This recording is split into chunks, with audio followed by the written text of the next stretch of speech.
Hello, ഇന്നത്തെ കുറച്ച് വിശേഷങ്ങളും പണികളൊക്കെ കണ്ടാലോ.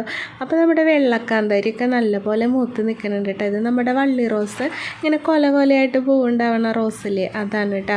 അപ്പോൾ ഈ മുളക് പൊട്ടിക്കലൊക്കെ നടന്നുകൊണ്ടിരിക്കുക. പിന്നെ കുറച്ച് പച്ചക്കറി തൈകളൊക്കെ തടമൊക്കെ എടുത്ത് നടാനൊക്കെ ഉണ്ടായിരുന്നു കേട്ടോ. അപ്പോൾ ചോദിച്ചായിരുന്നു, ഞാനും കൂടി അതൊക്കെ നട്ടു. പിന്നെ കോഴികൾ വന്ന് അറ്റാക്ക് ചെയ്യാണ്ടിരിക്കാൻ ചുറ്റുക്കും മലയൊക്കെ കെട്ടി കൊടുത്തിട്ടുണ്ട് കേട്ടോ. പിന്നെ ഇത് പച്ചക്കറികൾക്കും ചെടികൾക്കും ഒഴിക്കാനുള്ള വളമൊക്കെ ഡൈല്യൂട്ട് ചെയ്ത് വെച്ചതാണ് കേട്ടോ. അപ്പം അത് നല്ലപോലെ ഇളക്കി മിക്സ് ചെയ്ത് ഡൈല്യൂട്ട് ചെയ്ത് എല്ലാത്തിനും ഒഴിച്ചു കൊടുത്തു കേട്ടോ. അങ്ങനെ മണ്ണിൽ കുത്തലും മാന്തലും പരിപാടികളൊക്കെ കഴിഞ്ഞപ്പോൾ ഭയങ്കര സന്തോഷമായി. ഇങ്ങനെ മണ്ണിലുള്ള പണികളും എന്താ പറയുക, ചെടി നടുക, വിത്ത് നടുക, അതൊക്കെ ഭയങ്കര ഇഷ്ടമുള്ള കാര്യങ്ങളാണ് കേട്ടോ ഞങ്ങൾക്ക്. അപ്പോൾ അത് ലാസ്റ്റത്തെ ഒരു തൈയും കൂടി നടാനുണ്ടായിരുന്നു. അപ്പോൾ അതും കൂടി നട്ട് കൊടുത്തിട്ടുണ്ട്. പിന്നെ ചായക്ക് നമുക്ക് ഈ പണികളൊക്കെ കഴിഞ്ഞ് വരുമ്പോൾ ചായക്ക് നമുക്ക് ചക്ക കൂട്ടാനും കട്ടൻ ചായ ആയിരുന്നു കേട്ടോ.